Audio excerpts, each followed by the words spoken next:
بسم الله الرحمن الرحيم. السلام عليكم ورحمة الله وبركاته. إن الحمد لله نحمده ونستعينه ونستغفره ونعوذ بالله من شرور أنفسنا ومن سيئات أعمالنا. من يهده الله فلا مضل له ومن يضلل فلا هادي له، وأشهد أن لا إله إلا الله وحده لا شريك له، وأشهد أن محمدا عبده ورسوله. أما بعد فإن خير الحديث كتاب الله، وخير الهدي هدي محمد صلى الله عليه وسلم، وشر الأمور محدثاتها، وكل محدثة بدعة، وكل بدعة ضلالة، وكل ضلالة في النار. قال الله تبارك وتعالى في القرآن المجيد والفرقان الحميد: فأعوذ بالله السميع العليم من الشيطان الرجيم. يا أيها الناس اتقوا ربكم الذي خلقكم من نفس واحدة وخلق منها زوجها وبث منهما رجالا كثيرا ونساء واتقوا الله الذي تساءلون به والأرحام إن الله كان عليكم رقيبا. وعن أبي هريرة رضي الله عنه قال: قال رسول الله صلى الله عليه وسلم: من كان يؤمن بالله واليوم الآخر فليصل رحمه. وعن أنس بن مالك رضي الله عنه قال: قال رسول الله صلى الله عليه وسلم: من أحب أن يبسط في رزقه ويمسى في أثره فليصل رحمه.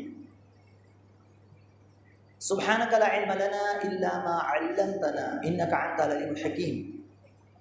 رب اشرح لي صدري ويسر لي أمري واحلل عقدة من لساني يفقهوا قولي. اللهم انفعني بما علمتني وعلمني ما ينفعني وزدني علما.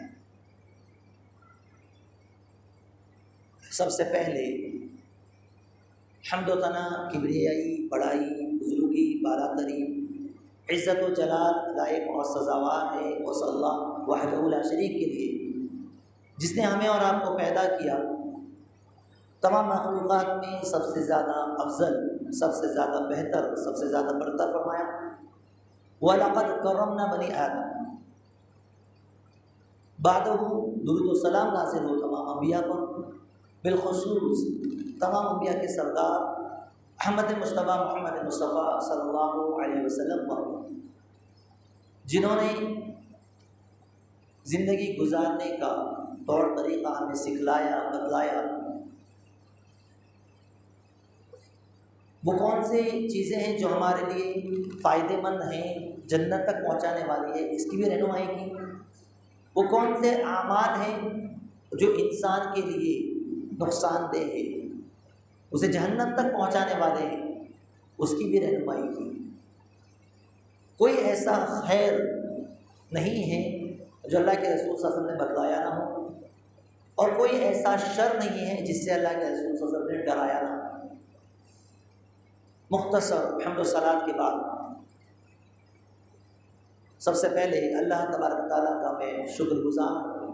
اللہ تبارک و تعالیٰ نے موقع عنایت فرمایا کہ اللہ کے اس گھر میں کتاب و سنت کی روشنی میں چند باتیں سننے سنانے کا ایک موقع اللہ تبارک و تعالیٰ نے عطا فرمایا. یہ بڑی ہی فضیلت والا عمل، بڑی برکت والا یہ عمل کہ پیارے نبی صلی اللہ علیہ وسلم نے فرمایا کہ اللہ کے گھر میں سے کسی گھر میں اگر لوگ جمع ہو جائیں، مجتمع قوم فی بیت من بیوت اللہ یتلون کتاب اللہ وَيَتَدَارَسُونَهُ بَيْنَهُمْ إِلَّا حَفَّتْهُمُ الْمَلَائِکَةُ وَغَشِيَتْهُمُ الرَّحْمَةُ وَذَكَرَهُمُ اللَّهُ فِي مَنْ عِندَهُ.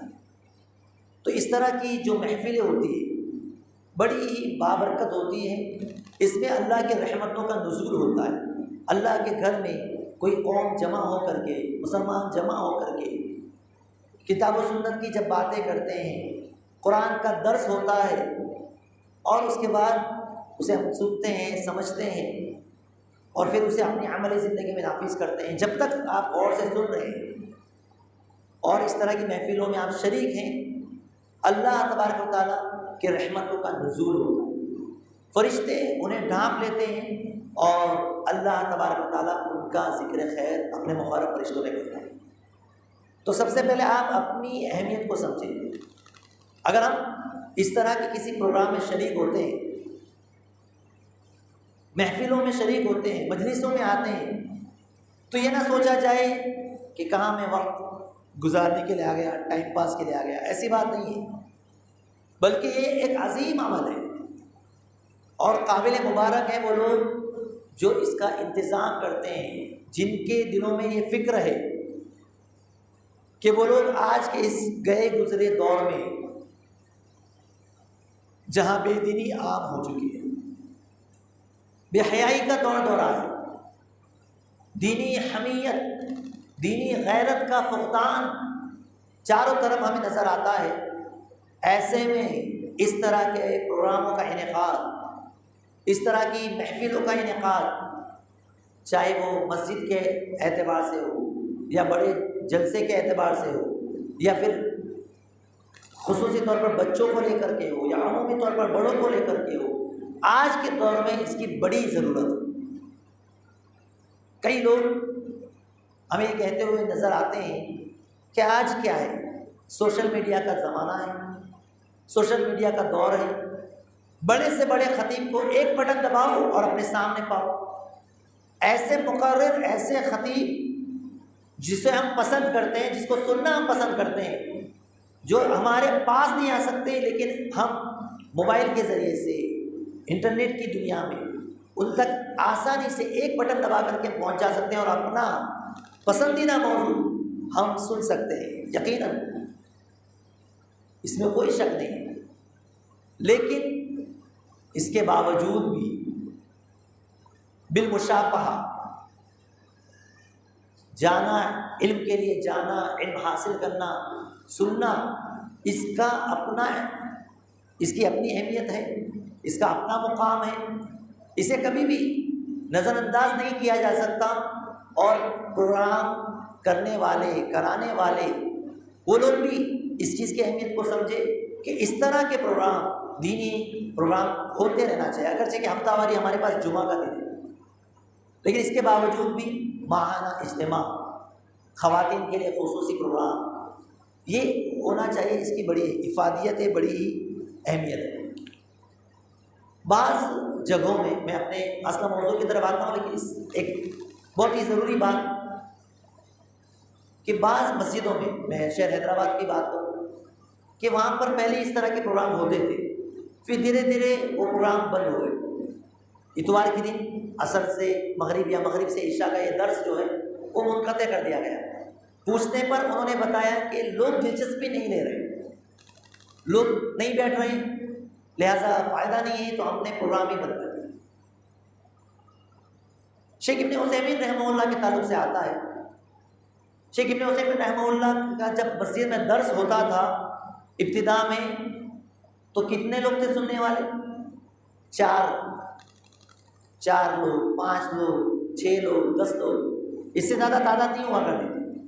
لیکن اس کے بعد مسلسل درس دیتے گئے، لوگ آتے گئے، ایک وقت ایسا آیا کہ مسجد میں قدم رکھنے کی جگہ نہیں، لوگ دروازے کے پاس، باہر، ادھر ادھر۔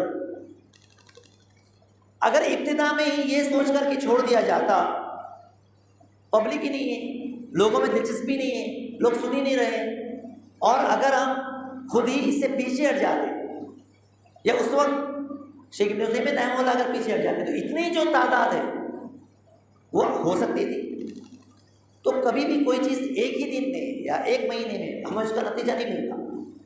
کوئی پروگرام، کوئی کام آج آپ شروع کریں، اس کا نتیجہ ہو سکتا ہے کچھ مہینوں کے بعد ہو، کچھ سالوں کے بعد ہو۔ اور کوئی اچھا طریقہ جو شریعت کے خلاف نہیں ہے، شریعت کے دائرے میں، اگر اس کا آغاز ہم کرتے ہیں اور جب تک وہ چلتا رہے گا، اس کا اجر و ثواب کس کو ملنے والا؟ تو میں گزارش کروں گا مسجد کے ذمہ داروں سے بھی، جمعیت اور جماعت کے ذمہ داروں سے بھی، کہ اس طرح کے پروگراموں میں دلچسپی لیں، اسے کبھی بھی تعداد سے نہ جوڑیں۔ تعداد کا کیا ہے، آج کم ہے، کبھی زیادہ ہے، کبھی کچھ، کسی کو کچھ پروگرام ہے، کوئی شریک ہو سکے، کوئی نہ ہو سکے، لیکن یہ مسلسل کے ساتھ اس طرح کے پروگرام باضابطہ باقاعدہ ہوتے رہنا چاہیے، لوگوں تک یہ پیغام پہنچنا چاہیے۔ اب جان بوجھ کر کے اگر لوگ نہیں آتے، ایک سوال ہے کہ کوئی بھی کام نہیں ہے، وقت ہم گھر پہ ہی بیٹھے ہیں، اگر چاہتے تو اس میں شریک ہو سکتے تھے لیکن پھر بھی نہیں آئے، وہ خیر سے محروم کون ہے؟ کیا مسجد کے ذمہ داران خیر سے محروم ہے؟ کیا تقریر کرنے والا خیر سے محروم ہے؟ وہ لوگ مسجد میں آئے ہیں وہ محروم ہے، جو نہیں آیا وہ خیر سے محروم ہے۔ تو بات کہنے کی یہ ہے کہ یہ جو اس طرح کی محفلیں، مجلسیں، بڑی ہی بابرکت محفلیں ہوتی ہیں، ایک بات کبھی کبھی ایسا بھی ہوتا ہے کہ ایک ہی بات ہماری زندگی بدلنے کے لیے کیا ہوتی ہے؟ کافی ہوتی ہے۔ زندگی میں شیطان کی طرف سے گمراہی کے شکار ہم ہو گئے، دوسرے لوگوں کی طرف جا رہے ہیں، کوئی ایک بات جو ہمارے کانوں میں پڑتی ہے اور دل کے کسی کونے میں بیٹھ جاتی ہے، دماغ میں ہم اس کو باندھ دیتے ہیں اور وہ ہماری پوری زندگی بدل کے رکھ دیتی ہے۔ اور یہ موقع انسان کے دل میں، انسان کے لیے کبھی کبھی آتا ہے، اس موقع کی تلاش میں انسان کو رہنا چاہیے۔ تو میرے بھائیوں، آئیے ہم اپنے اصل موضوع کی طرف آتے ہیں، اور جیسا کہ ابھی تمہیدی کلمات میں شیخ رضوان محمدی حفظہ اللہ نے آپ کے سامنے باتیں رکھی کہ یہ وقت کا حساس موضوع ہے، اور آج کل یہ موضوع پہ زیادہ بات چیت بھی نہیں ہو رہی۔ حالات حاضرہ کی بات کریں تو مسلمان ظلم، اور پھر اسی طریقے سے جو عقیدے کے اعتبار سے اور بہت سارے باتوں پہ ہم بات کرتے ہیں، لیکن صلہ رحمی پہ کوئی بات نہیں کرتا، حقوق العباد پہ بات نہیں کرتا، حقوق اللہ پہ بات ہو رہی ہے، اللہ کے حقوق پر بڑے بڑے کانفرنس ہو رہی ہے، توحید کانفرنس اور بڑی بڑی بات، لیکن صلہ رحمی پہ بات نہیں ہو رہی، بندوں کے حقوق بیان نہیں کیے جا رہے۔ اس کی وجہ صلہ رحمی کی فضیلت نہ جاننے کی وجہ سے آج ہم دور ہوتے جا رہے ہیں۔ تو صلۃ الارحام، صلہ رحمی کیا ہے؟ صلہ رحمی کسے کہتے ہیں؟ صلہ کا مطلب ہوتا ہے جوڑنا، اس کا اپوزٹ لفظ جو ہے قطع ہے، توڑنا، قطع تعلقی، اس کا اپوزٹ صلہ رحمی، رشتوں کو جوڑنا، ارحام اس کی جمع ہے۔ قرآن کریم کی سورہ نساء کی پہلی آیت کریمہ آپ کے سامنے تلاوت کی گئی۔ اللہ تبارک و تعالیٰ نے ارشاد فرمایا، پہلے تو ہماری اصل، ہم سب آدم کی اولاد ہیں، ہم سب دیکھا جائے تو انسان ہونے کے اعتبار سے ایک ہی۔ اللہ تبارک تعالیٰ نے سب سے پہلے آدم علیہ السلام کو پیدا کیا، حوا کو پیدا کیا۔ تو یا ایھا الناس اتقوا ربکم الذی خلقکم من نفس واحدہ وخلق منها زوجها وبث منہما رجالا کثیرا ونساء۔ آدم اور حوا سے پھر اس کے بعد کئی لوگوں کو اللہ تبارک تعالیٰ نے پیدا کیا، پھیلا دیا، پوری دنیا کے اندر لوگ پھیل گئے۔ تو اصل ہم سب ایک ہی ہیں، کلکم من آدم وکلکم من تراب، سب مٹی سے بنے ہوئے، سب آدم کی اولاد۔ تو انسان ہونے کے اعتبار سے ہم یہ سوچیں کہ ہم سب ایک ہیں۔ پھر اس کے بعد آگے دنیا بنانے کے اعتبار سے اللہ تبارک تعالیٰ نے رشتوں کو بنایا، تو اور اسی کا یہاں پر حوالہ دے واتقوا اللہ الذی تساءلون بہ والارحام، اس اللہ سے ڈرو جس کے ذریعے سے آپس میں تم ایک دوسرے سے سوال کرتے ہو، جس کے نام سے، جس کے واسطے سے، اور رشتے کے بارے میں بھی اللہ سے ڈرو۔ مفسر نے لکھا ہے کہ اس سے مراد کیا ہے؟ رشتوں کے بارے میں اللہ سے ڈرو، رشتہ ناتا نبھاؤ، رشتہ داروں کے ساتھ اچھا برتاؤ کرو، اچھا سلوک کرو، ان کے ساتھ اچھے سے پیش آؤ، ان کی ناقدری نہ کرو، ان کو تکلیف مت پہنچاؤ۔ کافی طویل فہرست اگر ہم دیکھیں، رشتہ داری ایک تو باپ کی طرف سے آتی ہے اور ایک ماں کی طرف سے۔ باپ کی طرف سے ہمارے والد، اور سب سے پہلے قریب سب سے اقرب جو رشتہ ہے کس کا رشتہ ہوتا ہے؟ ماں باپ۔ اور ماں باپ میں بھی سب سے زیادہ قریبی رشتہ جس کے ساتھ اس سے سلوک کا ہمیں حکم دیا گیا وہ کیا ہے؟ وہ کون ہے؟ ماں ہے۔ ماں، اس کا مقام، اس کا مرتبہ بنسبت باپ کے زیادہ۔ تو ماں کے ساتھ یہ بھی رشتہ داری ہے، باپ کے ساتھ رشتہ داری، ان کے تو حقوق الگ سے ذکر کیے گئے، والدین کے حقوق۔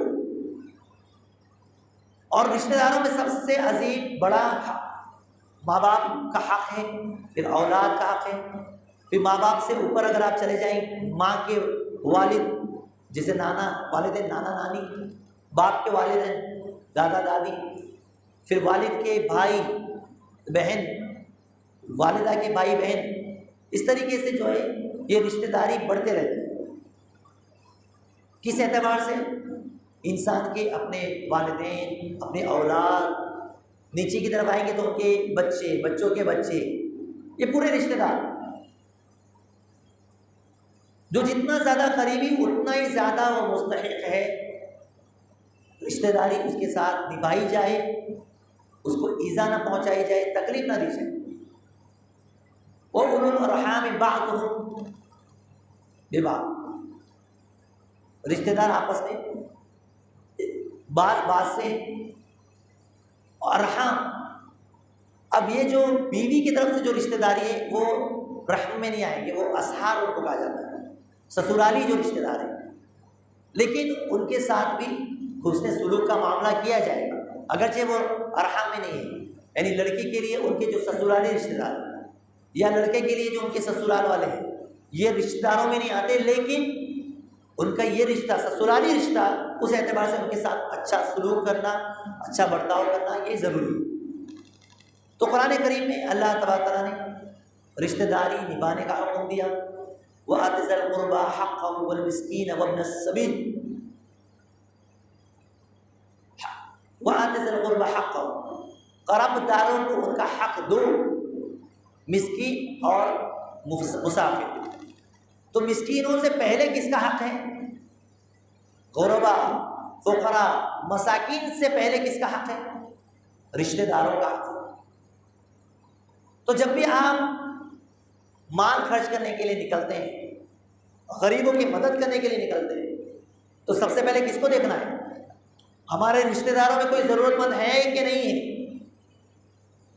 ہر گھر کے اندر ایسا ہے معاملہ، اللہ تعالیٰ نے کسی کو نوازا ہے، کوئی غریب، ہر خاندان میں۔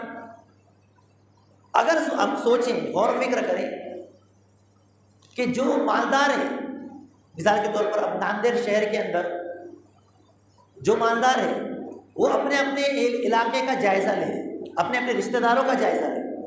جو غریب ہیں، سب سے پہلے رشتہ دار، ان کو ان کا حق اگر ادا کرتے رہیں، ان کی مدد کرتے رہیں، تو بھی یہ غربت، یہ مفلسی، یہ پریشانی یہ سب ختم ہو جائے گی۔ ان کی مدد کریں، اگر وہ کاروبار نہیں کر سکتے کاروبار میں ان کا ساتھ دے دیں۔ آج مانگنے والے کل دینے والے بن جائیں گے، لیکن ایسا ہوتا نہیں ہے۔ ہم یہ سوچتے ہیں کہ ہم آگے بڑھیں اور کوئی آگے نہیں بڑھنا چاہیے، چاہے رشتہ داری کیوں نہ ہو۔ رشتہ داروں میں کھینچا تانی زیادہ ہوتی ہے، ترقی کرتے ہوئے نہیں دیکھ سکتے۔ یہ کیوں؟ قطع تعلقی کا سبب کیا ہے؟ ایک حسد ہے اور ایک تکبر، یہ دو بنیادی سبب۔ ایک تو کسی کو آگے بڑھتے ہوئے دیکھ کر کے کہ ہمارا رشتہ دار ہے، ہم اس کو برداشت نہیں کرتے، اس کی برائی لوگوں میں کریں گے، غیبت کریں گے، چغلخوری کریں گے، لوگوں میں اس کو ذلیل کرنے کی کوشش کریں گے۔ ارے اس کے پاس کیا تھا، اس نے فلاں کو لوٹا، اس کو لوٹا، اور آج اس کے پاس نہیں۔ اس طرح کی باتیں ہو رہی کہ نہیں ہو رہی؟ ہم دیکھیں، اپنا جائزہ لیں۔ یہ ایسی چیز ہے جو ہم اپنے رشتہ داروں کو پیچھے کر رہے ہیں۔ اگر آج وہ آگے بڑھ رہے ہیں تو کل وہ ہمارا بھی ساتھی، ہماری مدد کرنے والا بننے والا ہے۔ تو میرے بھائیوں، میرے دوستوں، رشتہ داری کا معاملہ بڑا ہی حساس معاملہ ہے، صلہ رحمی کا معاملہ بڑا ہی حساس ہے۔ نبی کریم صلی اللہ علیہ وسلم بڑے ہی رشتوں کو جوڑنے والے تھے۔ نبی بننے کے بعد کی بات نہیں ہے، نبی بننے سے پہلے اللہ کے رسول صلی اللہ علیہ وسلم کے اندر جو اچھی اچھی صفات، اس میں ایک کیا تھی؟ صلہ رحمی بھی تھی۔ جب نبی کریم صلی اللہ علیہ وسلم پر سب سے پہلی وحی کا نزول ہوا، اللہ کے رسول گھبرا گئے، فرشتوں کو اپنی اصلی حالت میں دیکھ لیے، پریشان ہو گئے۔ آئے پھر خدیجہ رضی اللہ تعالی عنہا سے کہے جے اڑا دو، زمینونی، چادر اڑا دو۔ بات کیا ہے؟ کہا خشیت علی نفسی، مجھے اپنی جان کا خطرہ لگ رہا ہے۔ تو کیا کہا تھا ام المؤمنین خدیجہ رضی اللہ تعالیٰ عنہ نے اللہ کے رسول صلی اللہ علیہ وسلم کو تسلی دیتے ہوئے جو الفاظ کہے تھے، جو کلمات کہے تھے، کلا واللہ لا یخزیک اللہ ابدا انک لتصل الرحم، اللہ تبارک تعالیٰ آپ کو ہرگز ضائع نہیں کرے گا، آپ کو نقصان نہیں پہنچائے گا۔ کیوں آپ کو نقصان؟ کیوں؟ آپ تو رشتوں کو جوڑتے ہیں۔ انک لتصل الرحم وتحمل الکل وتقری الضیف وتعین علی نوائب الحق، یہ صفات، اچھی اچھی صفات، غریبوں کی مدد کرتے ہیں، مہمان نوازی کرتے ہیں، مصیبت زدہ کی مدد کرتے ہیں، آپ کو اللہ ضائع نہیں کرے گا۔ تو صلہ رحمی یہ بہت ہی اہم چیز ہے۔ ہرقل اور ابو سفیان کا جو مکالمہ ہے، جو بات چیت ہے، ہرقل بادشاہ نے جو ہے پوچھا ابو سفیان سے اللہ کے رسول کے بارے میں کہ تمہارے اندر جو نبی نبوت کا جو دعویٰ کرتا ہے آخر کہتا کیا ہے؟ ماذا تأمرون، کس چیز کا حکم دیتا ہے؟ تو ابو سفیان نے کیا کہا کہ وہ کہتا ہے کہ وَاعْبُدُوا اللَّهَ وَلَا تُشْرِكُوا بِهِ شَيْئًا، اللہ کی عبادت کرو اور اس کے ساتھ کسی کو شریک نہ کرو، اور تمہارے باپ دادا نے جو تمہیں دیا ہے اسے چھوڑ دو، باپ دادا کی میراث، باپ دادا کے جس چیز پر تمہارے باپ دادا چلے آ رہے ہیں اسے چھوڑ دو۔ اور وہ حکم دیتا ہے بھلائی کرنے کا حکم دیتا ہے، برائی سے روکتا ہے، اور اسے میں کہا کہ یأمر بالصلاۃ والصدقۃ والعفاف والصلہ، صدقے کا حکم دیتا ہے، بھلائی کا حکم دیتا ہے، پاک دامن رہنے کا حکم دیتا ہے، صلہ رحمی کا حکم دیتا ہے۔ تو یہ صلہ رحمی ابتدائی اچھے محاسن میں سے، نیکیوں میں سے۔ تو صلہ رحمی دخول جنت کا سبب ہے۔ صلہ رحمی اگر ہم اپناتے ہیں جنت کے مستحق بن جاتے ہیں، جنت میں سلامتی کے ساتھ داخل ہو سکتے ہیں۔ عبداللہ بن سلام رضی اللہ تعالیٰ عنہ ایک راوی وہ بیان کرتے ہیں کہ جب میں نے اسلام قبول کیا تو سب سے پہلے ابتدائی باتوں میں سے جو میں نے یاد کی، جو مجھے معلوم ہوئی، اس میں سے یہ کلمات اللہ کے رسول نے جو فرمائے تھے، یا ایھا الناس افشوا السلام واطعموا الطعام وصلوا الارحام وصلوا باللیل والناس نیام تدخلوا الجنۃ بسلام۔ عبداللہ بن سلام کیا فرماتے ہیں؟ اللہ کے رسول نے فرمایا کہ اے لوگوں، سلام کو عام کرو، محبت کا پیغام عام کرو، سلام کو عام کرو، اور لوگوں کو کھانا کھلاؤ۔ کھانا کھلانا بھی بڑی نیکی کا کام ہے، محبت۔ اور فرمایا کہ وصلوا الارحام، رشتوں کو جوڑو، صلہ رحمی کرو۔ وصلوا باللیل والناس نیام، رات میں جب لوگ سو جائیں تو رات کی تاریکی میں اٹھ کر کے نماز پڑھو، جنت میں سلامتی کے ساتھ داخل ہو جاؤ۔ تو یہ صلہ رحمی کیا ہے؟ دخول جنت کا سبب۔ ایک صحابی، ایک عربی جو ہے وہ اللہ کے رسول صلی اللہ علیہ وسلم سے پوچھتے کہ اللہ کے رسول ایک ایسا عمل بتا دیجیے کہ جس سے میں کروں تو جنت کے قریب ہو جاؤں، جہنم سے دور جاؤں۔ تو اللہ کے رسول نے کیا فرمایا؟ تقیم الصلاۃ، نماز قائم کرو، زکوٰۃ ادا کرو، اور پھر فرمایا وتصل الرحم، رشتوں کو جوڑو۔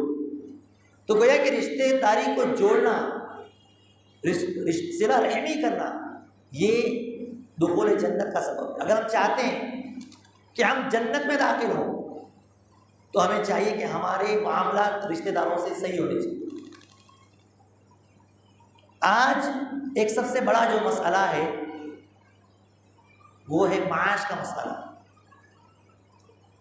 بڑے سے بڑے لوگ بھی پریشان ہیں، جو بڑی بڑی کمپنیوں میں ہیں وہ بھی پریشان ہیں، ہمیں نظر نہیں آتے۔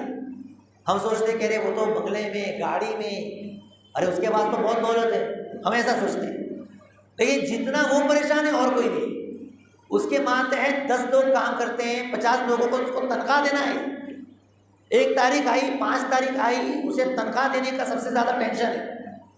وہ جتنا بڑی کمپنی کا مالک اتنا ہی پریشان ہے وہ، ہم سمجھ نہیں پاتے۔ تو یہ نہ سمجھا جائے کہ جس کے پاس جتنا زیادہ عالیشان بنگلہ ہے، گاڑی ہے، وہ خوشحال ہے، ایسا نہیں ہے۔ ہر کوئی اپنے اپنے اعتبار سے پریشان ہے۔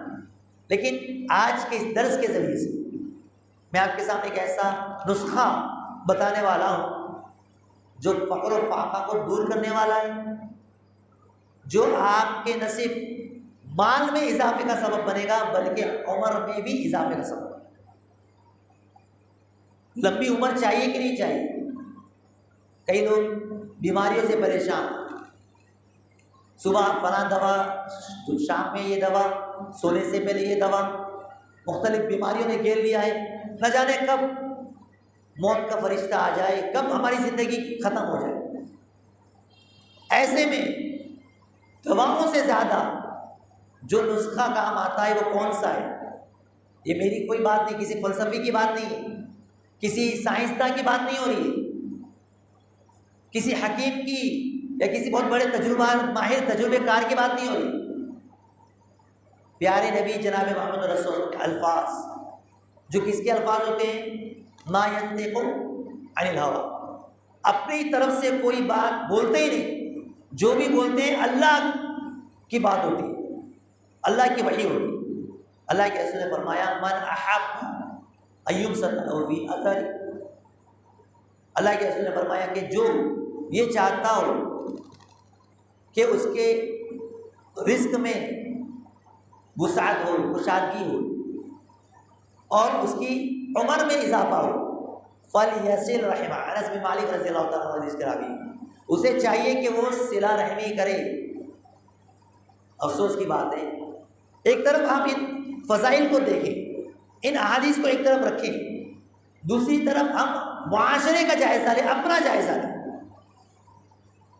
کیا رشتہ داری ہم نبھا رہے ہیں؟ کیا رشتہ داروں سے ہماری بات چیت ہو رہی ہے؟ آج فون کے ذریعے بہت آسان ہو گیا، خیر خیریت معلوم کرنا، چچا جان کیسے ہو، ماموں جان کیسے ہو، بھائی کیسے ہو، بہن کیسے ہو، کتنا آسان ہے، کتنا وقت لگتا، 2 منٹ نمبر ملائے، پوچھ لیے۔ یقین جانیے آپ کی جو 2 منٹ کی بات آپ کے بھائی کو اس قدر خوشی دیتی ہے، اس قدر خوشی دیتی ہے جس کا اندازہ آپ نہیں لگا سکتے۔ میرے بھائی نے مجھے یاد کیا، میرے بھائی نے مجھے کال کیا، مجھ سے میری خیر کے لیے پوچھی، لیکن ہم کرتے کیا ہے؟ میں کیوں کروں؟ مجھے کیا غرض ہے؟ وہ اس کو ضرورت ہے وہ کرے، اس کو غرض ہے وہ مجھ سے بات کرے، میں کیوں کروں؟ میں بات یہیں پر آگے اٹک جاتی، میں انانیت، یہ ابلیس کی صفت ہے، فرعون کی صفت ہے، نمرود کی صفت ہے۔ انا خیر من، میں اس سے بہتر، کس نے کہا تھا؟ کس نے کہا تھا؟ ابلیس، آدم سے بہتر، انا خیر من، میں اس سے بہتر۔ فرعون نے کہا انا ربکم الاعلی، میں تمہارا رب، میں بڑا، میرے پاس دولت، میرے پاس لشکر، جاہ و جلال، حکومت، سلطنت، میں بڑا۔ آج بھی ہماری گلیوں میں، چوراہوں میں چھوٹے چھوٹے فرعون بہت زیادہ، نمرود بھی نظر آئے گی۔ اتنی دولت تو نہیں ہے لیکن تکبر اور غرور اتنا ہی ذہن و دماغ میں بھرا ہوا ہے۔ تو میرے بھائیوں، کہنے کا مطلب یہ ہے کہ اگر ہم چاہتے ہیں کہ ہمارے رزق میں اضافہ ہو، معاشی تنگی دور ہو جائے، پریشانیاں دور ہو جائے، اللہ کی رحمتوں کا نزول ہو، تو ہمیں چاہیے کہ ہم رشتوں کو جوڑیں، رشتہ داری کو نبھائیں۔ ایسا بھی ہوتا ہے معمولی بات، چھوٹی سی بات اور رشتوں کو توڑ لیتے، فلاں نے میری بے عزتی کر دی، فلاں نے ایسا کہہ دیا، فلاں نے ویسا کہہ دیا۔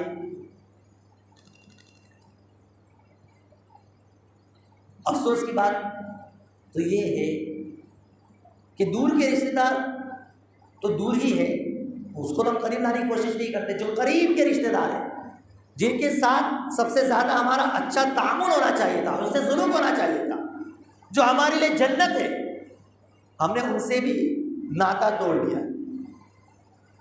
باپ اور بیٹے میں نا اتفاقی، لڑائی اور جھگڑے، اور بعض گھروں میں معاملہ یہاں تک پہنچ گیا کورٹ کچہری تک چلے گئے۔ ہے کہ نہیں ہے ایسا؟ باپ نے اپنے بیٹے کے اوپر مقدمہ کیا ہے، میرا بچہ مجھے خرچ نہیں دیتا۔ اس سے بڑی افسوس کی بات اور کوئی ہو سکتی؟ بیٹے نے باپ کے اوپر مقدمہ کر دیا، میرا باپ مجھے وراثت میں حصہ نہیں دیتا۔ کئی ماں اور بیٹی میں جھگڑے اور لڑائیاں ہیں، ساس بہو کا جھگڑا تو دور ہے ہی ہے، اور یہ ساس بہو کے جھگڑے کی وجہ سے بیٹا پیچھے جا رہا ہے۔ کس کی سائڈ لوں؟ ماں کی طرف داری کروں یا بیٹے کی؟ ماں کی طرف جاؤں یا بیوی کی طرف جاؤں؟ اگر ایک چیز اللہ کا ڈر، تقویٰ ہمارے دلوں میں آ جائے، ہم ساری چیزوں کو بیلنس کر کے جائیں، کسی ایک کی طرف جانے کی ضرورت نہیں۔ دیکھیں حق پر کون ہے، اور رشتہ داری نبھانے کا مطلب یہ نہیں ہے کہ آپ ہر چیز پر خاموشی اختیار کریں، یہ ہرگز مطلب نہیں ہے۔ بے حیائی اپنے گھروں میں ہوتی رہے، نہیں رشتے ٹوٹ جاتے ہیں، نہیں بول سکتے۔ کوئی منکر کام ہمارے رشتہ داروں میں ہو رہا ہے، کوئی شریعت کے خلاف کام ہو رہا ہے، اور اس پر بھی ہم لب نہ کھولیں صرف اس ڈر سے کہ رشتہ ٹوٹ جائے گا، یہ رشتہ داری نبھانا نہیں ہے۔ شادی بیاہ کا معاملہ ہے اور وہاں پر ناچ گانا ہے، ڈھول باشا، شریعت کے خلاف ورزی، بے حیائی ہے، بے پردگی ہے، اس میں اگر ہم خاموش رہے صرف اس ڈر سے کہ رشتہ داری ٹوٹ جائے گی، صلہ رحمی، وہاں پر یہ صلہ رحمی، وہاں پر حق ہے کہ آپ بولیں، اگرچہ سامنے والا ناراض ہو جائے، یا اس میں آپ کا قصور نہیں ہے، حق کہے اگرچہ کہ وہ کڑوا ہو، لیکن اس کے بعد بھی آپ ان سے رشتے کو نہ توڑیں۔ رشتہ داری اپنی جگہ پر، پیارے نبی صلی اللہ علیہ وسلم نے تو فرمایا کہ مشرک اگر والدین ہیں ان کے ساتھ بھی اچھا سلوک کرو، دنیاوی معاملات میں ان کے ساتھ خیر خیریت کا معاملہ کریں، لیکن رشتے کو نہ توڑا جائے۔ چاہے کہ نماز پڑھنے والی ہماری ماں، روزے رکھنے والی ہماری ماں، تہجد گزار، عبادت گزار ہمارے والد، ہم ان سے رشتے کو توڑ لیں، کتنے افسوس کی بات۔ تو آج کے اس درس کے بعد میں یہ گزارش کروں گا تو تمام لوگوں سے جو میری بات سن رہے ہیں کہ جس سے بھی ہمارے ریلیشن خراب ہے، تعلقات خراب ہے، غلطی کسی کی بھی ہوتا ہے نا، غلطی میری نہیں ہے، پہلے اس کی ہے، وہ پہلے معافی مانگے، بات یہیں پر آ کے اسٹاپ ہو جاتی، رک جاتی، اور وہ معاملہ چل جاتا ہے مہینوں سالوں، نہ وہ سامنے سے فون کرتے ہیں نہ ہم ان کو فون کرتے ہیں۔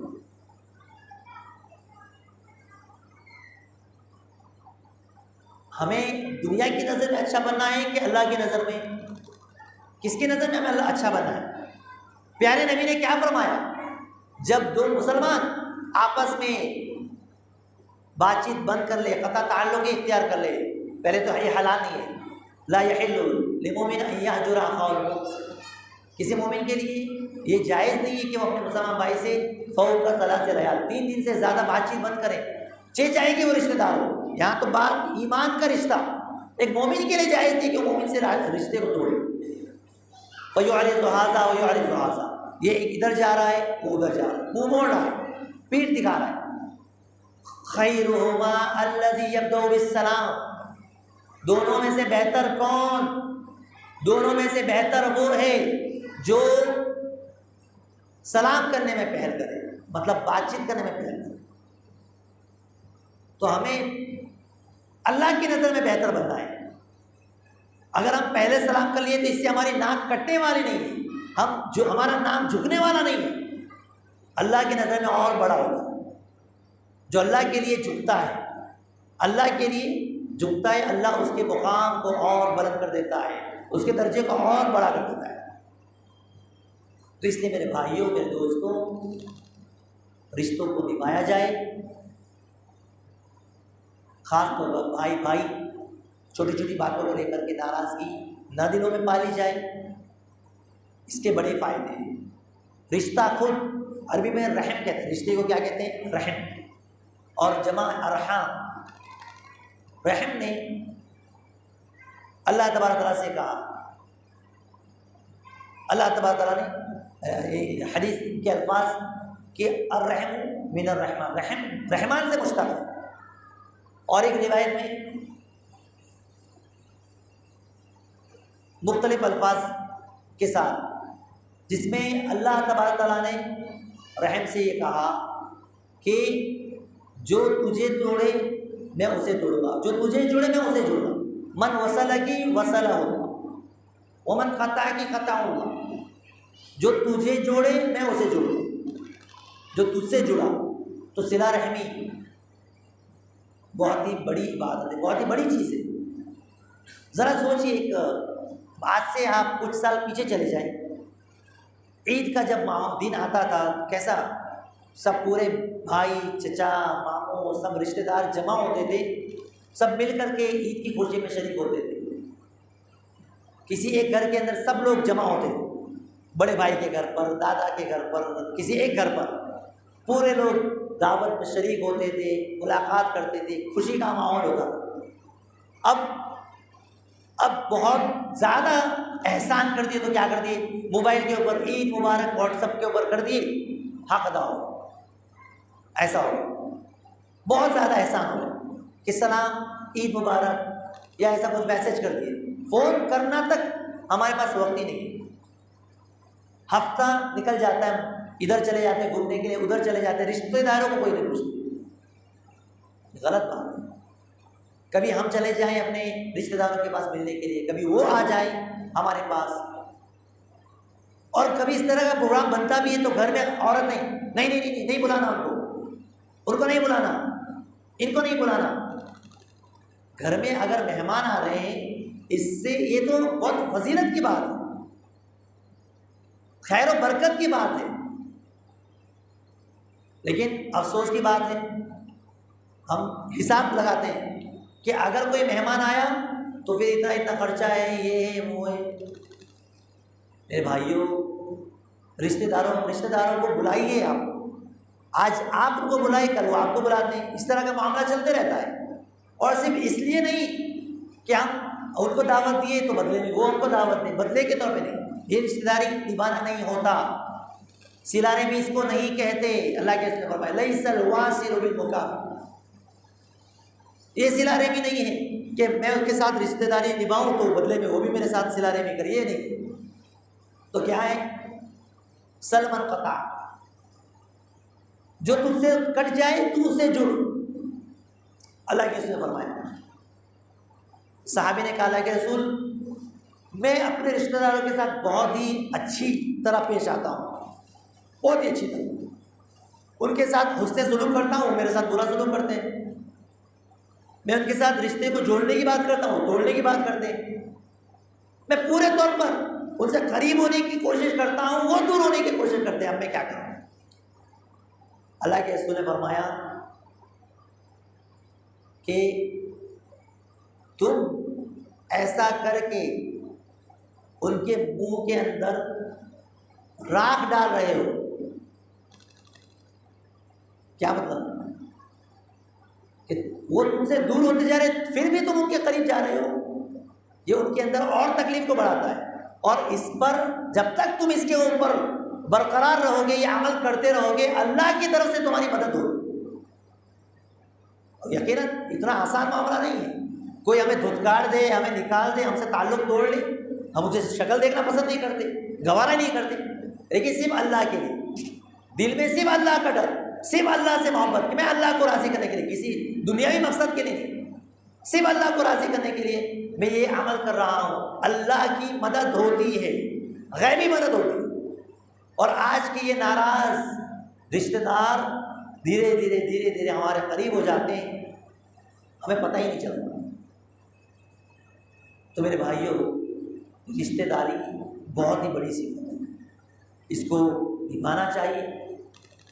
اس اعتبار سے نہیں، یہ بھی ہمارے اندر خامی نظر آتی ہے کہ رشتہ دار اگر مالدار ہیں، بہت ہی زیادہ دولت مند ہیں، تو پھر ہم ان سے رشتوں کو جوڑتے ہیں، ان کو دعوتوں میں بلاتے ہیں۔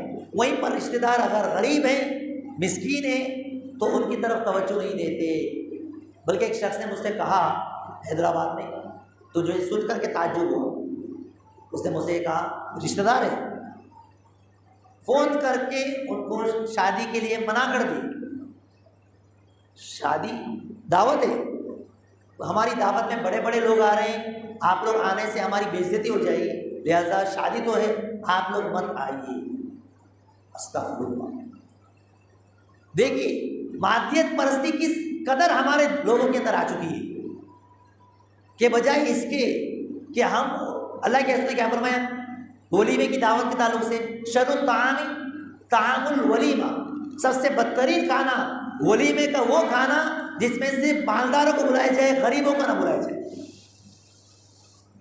سب سے بدترین دعوت۔ یہاں پر کال کر کے وہ رشتہ دار انتہائی پریشان مجھ سے بات کرنے لگا، کہنے لگا کہ ایسا میں نے اس وجہ سے ان سے تعلق توڑ دیا، انہوں نے مجھ سے ایسا، تو پھر میں نے ان کو سمجھایا کہ جو ہے آپ سمجھائیں، ہو سکتا ہے شریعت کا علم نہیں ہے، دین کا علم نہیں ہے، اس لیے انہوں نے ایسا کہا، لیکن آپ رشتے کو نہ توڑیں، کیونکہ مشرک سے بھی رشتے کو جوڑنے کی بات کہی گئی، ایسا یہ ہمارے مناسب نہیں ہے، جو انہوں نے کیا وہ ان کی جہالت ہے، آپ ایسا نہ کریں۔ لیکن افسوس یہ ہو رہا ہے کہ اس طرح کا معاملہ ہمارے درمیان ہو رہا ہے، اس طرح کے کئی لوگ۔ تو جب ہم دعوت دیں تو اپنی استطاعت کے اعتبار سے سب کو دعوت دیں، استطاعت۔ اچھا اس میں بھی اگر دعوت نہیں ملی تو ناراضگی کا اظہار بھی نہ کریں۔ عبد الرحمن ابن عوف رضی اللہ تعالیٰ عنہ کا نکاح ہو گیا، اللہ کے رسول کو دعوت تھی، اللہ کے رسول سے افضل کوئی ہو سکتا؟ سوچیے، اللہ کے رسول سے افضل دعوت قریب ہی ہے، ایسا بھی نہیں کہ بہت دوسرے ملک میں دوسری جگہ پر ہے، قریب ہے۔ اللہ کے رسول نے ان کے اوپر جو زردی لگی ہوئی تھی اس کو دیکھ کر کے پہچانا کہ یہ کیا ہے، اللہ کے رسول میں نے نکاح کیا، تو کہا ولیمہ بھی کرو، اولی ولو بالشاد۔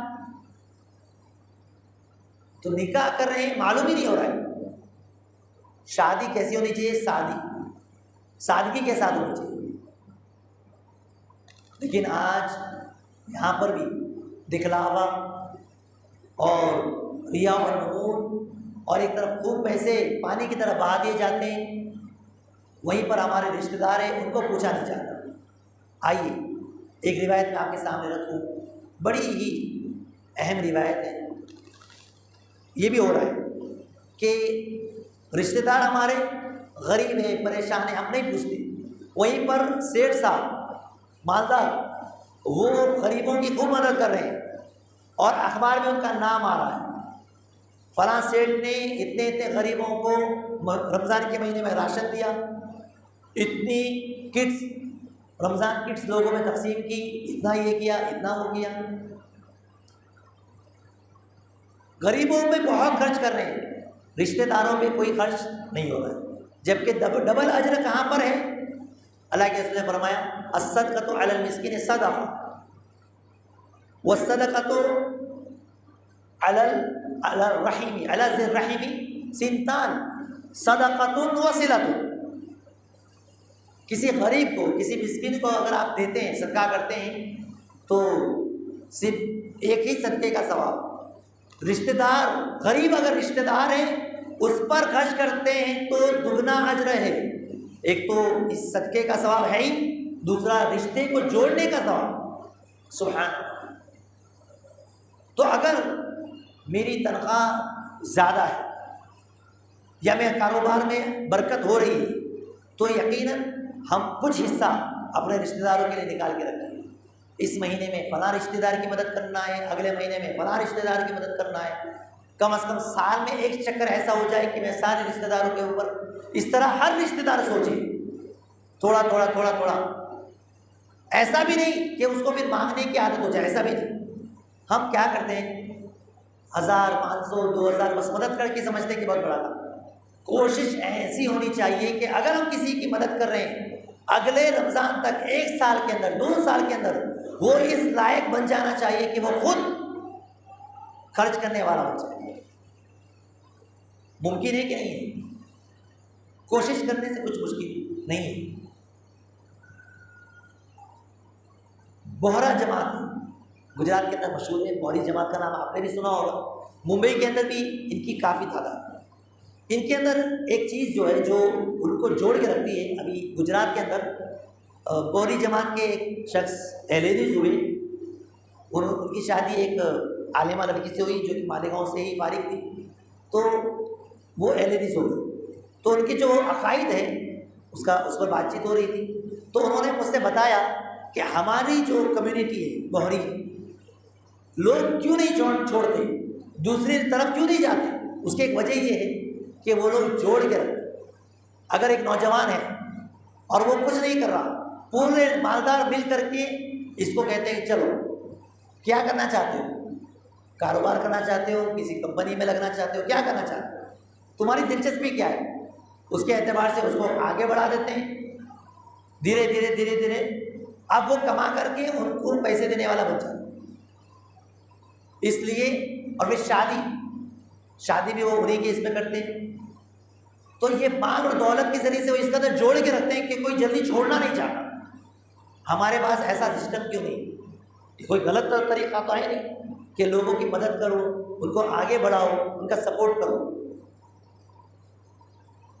تو اس لیے میرے بھائیوں میرے دوستوں، رشتہ داروں کو سپورٹ کریں، ان کو آگے بڑھائیں کہ جس طریقے سے میں ترقی کیا میرا بھائی وہ بھی آگے بڑھنا چاہیے، جس طریقے سے میں آگے بڑھا میرے بھائی کو، میری بہن کو، میرے رشتہ داروں کو بھی آگے بڑھنا چاہیے۔ جو آئیڈیاز آپ کے پاس ہیں آپ ان کو دیں، ترقی کے وہ راہیں جس پر چل کر کے آپ آگے بڑھیں ان کو بتائیں۔ یہ بھی کسی کی رہنمائی کرنا، اس پر بھی اجر و ثواب ہے۔ من دل علی خیر فلہ مثل اجر فاعل۔ وہیں پر دوسری طرف رشتوں کو توڑنا، اس کے بڑے نقصانات ہیں۔ لا يدخل الجنت قاطع، اللہ کے رسول نے فرمایا کہ قطع تعلق کرنے والا جنت میں داخل نہیں ہوگا۔ جنت میں نہیں جائے گا مطلب اول بات میں جنت میں نہیں جائے گا، بعد میں اپنی سزا پوری کر کے جائے گا۔ اور ایک روایت میں اللہ کے رسول نے فرمایا کہ قطع تعلق یہ ایسا جرم ہے، رشتوں کو توڑنا ایسا جرم ہے، ایسا گناہ ہے، آخرت میں تو اس کی سزا ہے ہی، اللہ تبارک تعالیٰ اس کی سزا دنیا میں بھی دے دیتا ہے، اس کی سزا دنیا میں بھی دے دیتا ہے۔ اتنی سخت وعید، اتنی سخت سزائیں، اس کے باوجود بھی کیوں قطع تعلقی کیوں کر رہے ہیں؟ ہم لوگ قطع تعلقی کیوں کر رہے ہیں؟ مسلمان رشتہ داری کیوں نہیں نبھا رہے ہیں؟ اس کے اسباب کیا ہے؟ نمبر 1، یہ سب فضیلتیں معلوم ہی نہیں ہے۔ عمر میں اضافہ ہوتا ہے، رزق میں اضافہ ہوتا ہے، اللہ تبارک تعالیٰ کو محبوب ہے، یہ ساری حدیث کی جو فضیلت ہے، جنت میں جانے کا سبب ہے، یہ جو فضیلتیں بیان کی گئی لوگوں کو پتہ نہیں، اس لیے وہ لوگ رشتوں کو نہیں جوڑتے۔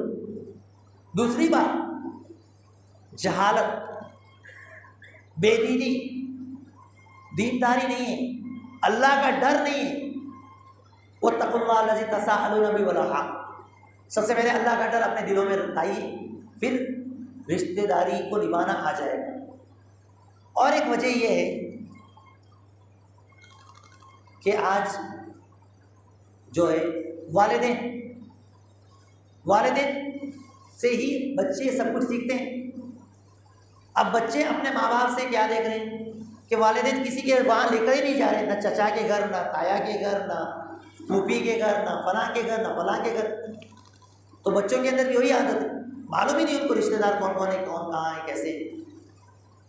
اپنے بچوں کو رشتہ داروں کو ملاقات کرائیں، ملائیں، لے کر کے جائیں، تاکہ یہ عادت والد کے انتقال کے بعد بھی ان کے اندر رہے۔ انتقال کے بعد والد کے ساتھ حسن سلوک میں والد کے جو قرابت دار ہے، ان کے دوست ہیں، ان کے ساتھ اچھا سلوک کرنا، ان سے تعلقات قائم رکھنا، یہ بچوں کی ذمہ داری ہوتی ہے۔ تو باپ کو چاہیے کہ وہ اپنی زندگی میں ملاقات تو کرائے، ملاقات ہی نہیں کراتا۔ یہ بھی ہوتا ہے، ایک سبب میں آپ کے سامنے رکھوں، شاید آپ کو ہنسی آ جائے، لیکن یہ بھی ایک سبب ہے کہ کبھی ہم کسی رشتہ دار کے پاس جاتے ہیں بہت دنوں کے بعد، اچانک برس پڑتے ہیں، اتنے دنوں سے ہمارے پاس نہیں آئے، اتنے دنوں سے تم کہاں تھے، کیا کر رہے تھے، بھول گئے ہم کو۔ اس طرح ایک ساتھ پوری شکایتوں کا انبار لگا دیتے ہیں کہ ڈر کے مارے اب دوسری مدد جاتے ہی نہیں، ارے جائیں گے تو وہ بہت ناراض ہو جائیں گے، ایسا بولیں گے ویسا بولیں گے۔ ارے جب اتنے دنوں کے بعد آئے تو اس کا ہنس کر کے مسکرا کر کے آپ استقبال کرو، اس کے ساتھ کھاؤ پیو، باتیں کرو، پرانی باتیں کرو، یعنی ایک ماحول خوشی کا اظہار۔ اب جاتے ہی تو بھول گیا ہے، تو بالکل جو ہے کیا بڑا ہو گیا ہے، تو یہ ہو گیا ہے وہ، یعنی اس طریقے سے شکایتوں کا انبار۔ دوبارہ نہیں میں اس کے پاس نہیں جاؤں گا، آنٹی کے پاس نہیں جاؤں گا، چچا کے پاس نہیں جاؤں گا، بھلا کے پاس۔ تو یہ بھی ایک سبب ہے۔ تو اس لیے ہمیں چاہیے اور والدین کو بھی چاہیے کہ اتنا زیادہ کہ بچے بھی چھوٹے ہیں، بڑے ہونے کے بعد لے کے جا رہے ہیں، کم از کم سال میں جب چھٹیاں رہتی اسکول کی تب کبھی وہ آپ کے پاس آ جائیں، کبھی ہم ان کے پاس چلے جائیں، ایسا کچھ ترتیب بنائیں، پہلے سے پروگرام کریں، ٹکٹ بک کر لیں۔ ایک بچوں کو بھی چینج ہو جاتا ہے، چلو اسکول مدرسہ ایک ہی جگہ سب جو ہے ذہن وہ ہوتا ہے۔ اب ہم اپنے رشتہ داروں کے پاس جا کے آئے، ایک تو رشتہ داری نبھانا بھی ہو جاتا، دوسرا بچوں کو تھوڑا تبدیلی آتی، اچھا لگتا، گھومنے پھرنے کا ہو جاتا۔ اچھا گھومنے کے لیے لوگ کہاں جاتے ہیں؟ ادھر چلے جاتے ہیں، کوئی ٹھنڈے علاقے میں چلے جاتے ہیں، کشمیر چلے جاتے ہیں، شملہ چلے جاتے ہیں، اوٹی چلے جاتے ہیں، فلاں جگہ نہیں جاتے تو کہاں رشتہ داروں کے پاس جاتے ہیں۔